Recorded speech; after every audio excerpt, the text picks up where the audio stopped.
Hey everyone, welcome back to Ontario Gardening. Today we are going to be making cinnamon apples and canning them up. We use them for many different things: apple pie filling, oatmeal crisps, cookies, baked goods such as muffins, croissants, things like that. So there's many uses for the apples.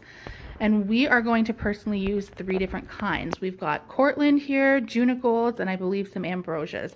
We like to just mix the apples up just to give it a little bit of different flavors, because each apple offers a different type of consistency and flavor and level of sweetness. So if you want to do that, for sure, or you can just use one kind, pick your favorite kind and can those up. So the first thing you're going to need for this recipe is 6 pounds of apples, and that equals about 20 apples. You're going to take off their skins, so peel them and then slice them into sections. So I will do that off camera and then show you the final product. The other thing you're going to need for this recipe is 10 cups of water, 4.5 cups of white sugar, a cup of cornstarch, 3 tablespoons of lemon juice, 2 teaspoons of cinnamon, 2 teaspoons of salt, a 1/4 teaspoon of nutmeg, and 2 drops of yellow food coloring. The yellow food coloring is optional. It just gives it that color and consistency that you would like to see inside of the mason jar, but it's optional. You don't have to use those. A lot of the times I don't. So we've got our apples peeled and into slices here.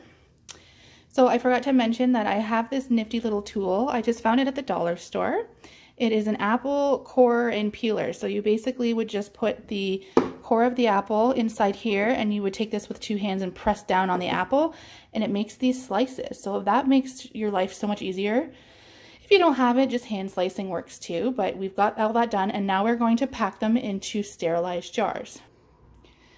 So here we've got the jars packed. I'm using 1-liter jars, and I forgot to mention that this recipe is supposed to do 6 to 7 of these 1-liter jars.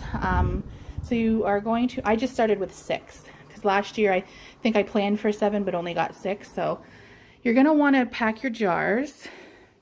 Mind the mess in my kitchen. It is Thanksgiving weekend here in Canada, so happy Thanksgiving.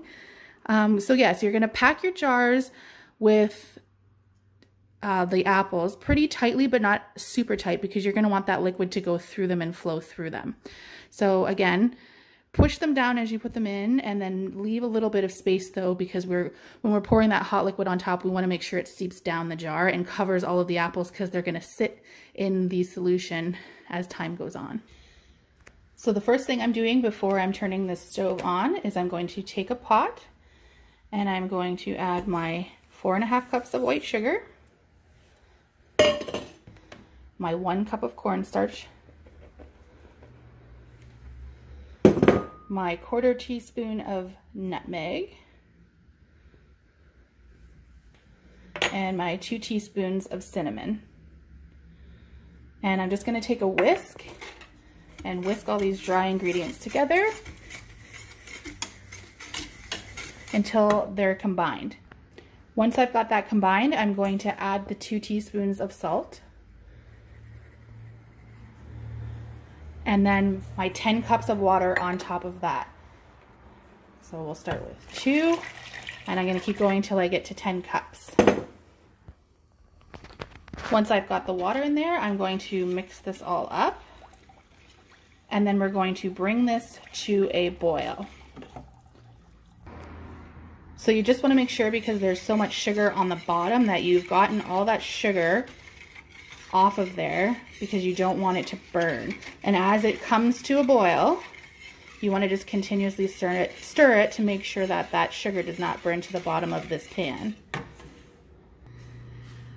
So once it's boiling and you've got the bubbles, it's going to be time to take it off the heat. You know that it's ready once it's more of a gravy consistency as opposed to a watery consistency, and it actually goes to like a gravy color. So let's take it off the heat. It is at this point that we're going to add our 3 tablespoons of lemon juice and the 2 drops of yellow food coloring if you desire. And we're going to mix that around again. And now, once we have done that, we are going to ladle our syrup over our apples into our jars. So let's get started on that. So now we are going to funnel in the syrup into the jars. So I've got my canning funnel here. A regular funnel would work fine. And we are going to leave a 1/4 inch headspace. Now see how it's just slowly going over the apples in there? And it's filling up all the spaces, going right down to the bottom of the jar. So we're going to want to fill that all the way up till about here. And that's when we're going to put our lids and our bands on. So I'm going to do that, and then I'll show you putting the lids on. So just for reference again, there you are, taking it off. And what you're going to want to do now is take a wet paper towel or a wet cloth, and we are wiping the rim to make sure that there's no sticky debris or anything before we put our bands and our lids on, because that's going to give it a really good seal. So then we're coming into our warmed up lids, which you just warm them in water on the stove. And we are going to put it on top of our jar. Now you're going to want to be careful because everything is hot. The syrup is hot, the lid is hot, the jar is hot, everything is hot. And we are going to put our band on, tighten it slightly, not too tight, and then this goes into a water bath to process.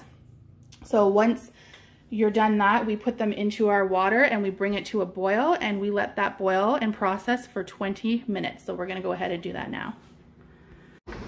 So now I've used my canning tongs and I have pulled these out of the water, and this is our finished product. So we've got apple pie filling, and again, you can use this for more than just apple pie. It's just a basis. There's so many different things you can do with this, so it's a great recipe. So follow us along as we do more canning and homestead videos and gardening tutorials. Thanks for watching. Bye.